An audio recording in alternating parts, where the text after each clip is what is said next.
What happens when you throw industry best practices for change control and management out the window and incentivize the exact opposite? Amazon found out. I won't say they FAFO'd, but they kind of FAFO'd.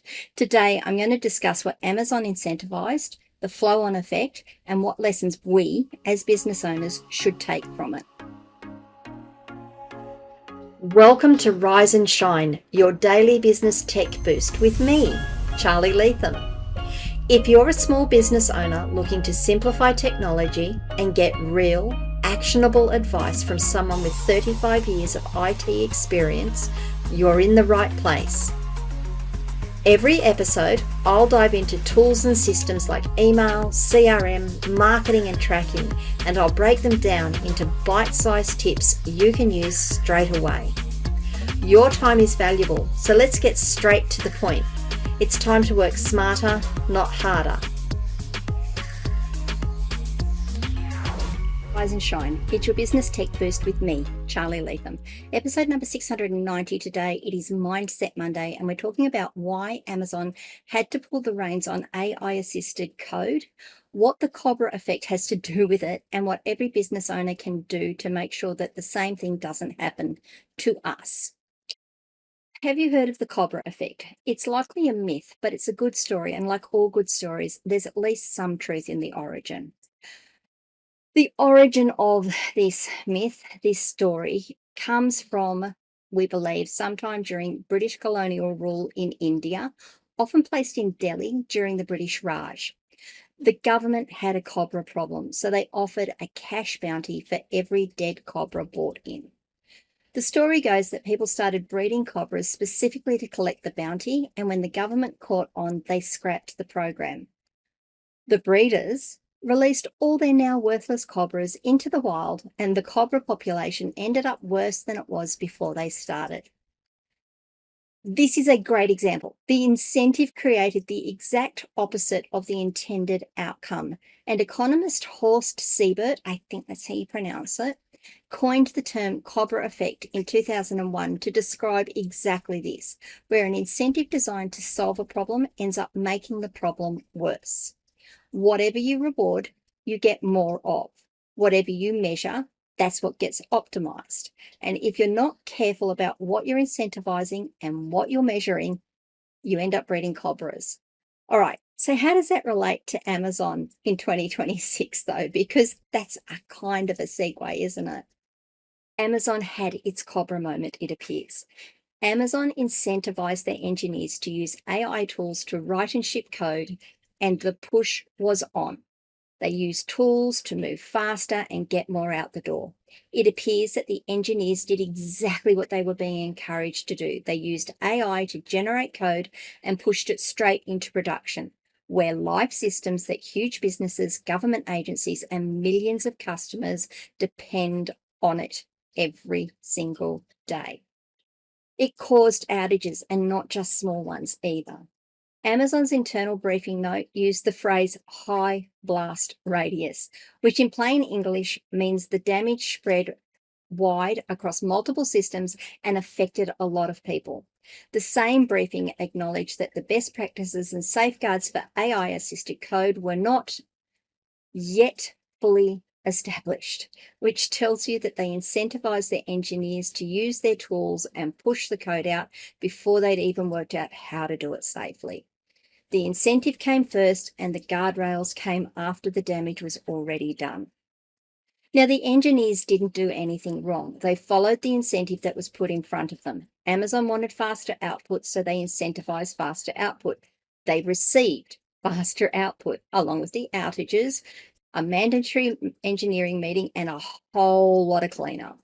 The metric they rewarded is the metric they optimized for, and nobody was measuring whether the output was actually reliable or safe to deploy.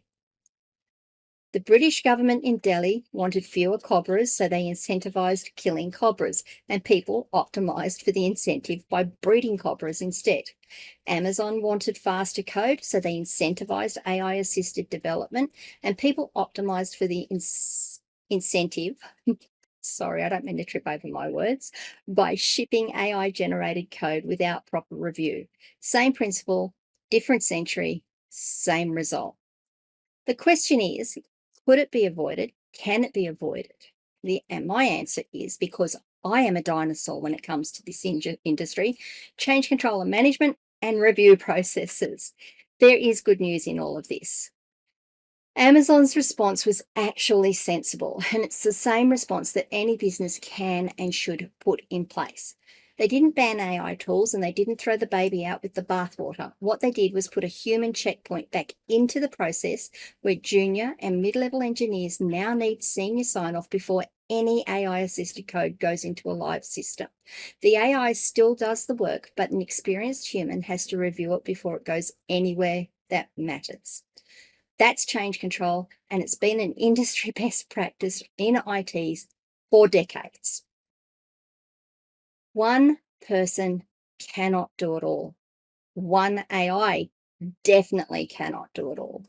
Every piece of output that matters needs another set of eyes on it, another perspective, someone who wasn't involved in creating the thing, looking at it with fresh and asking whether it actually does what it's supposed to do.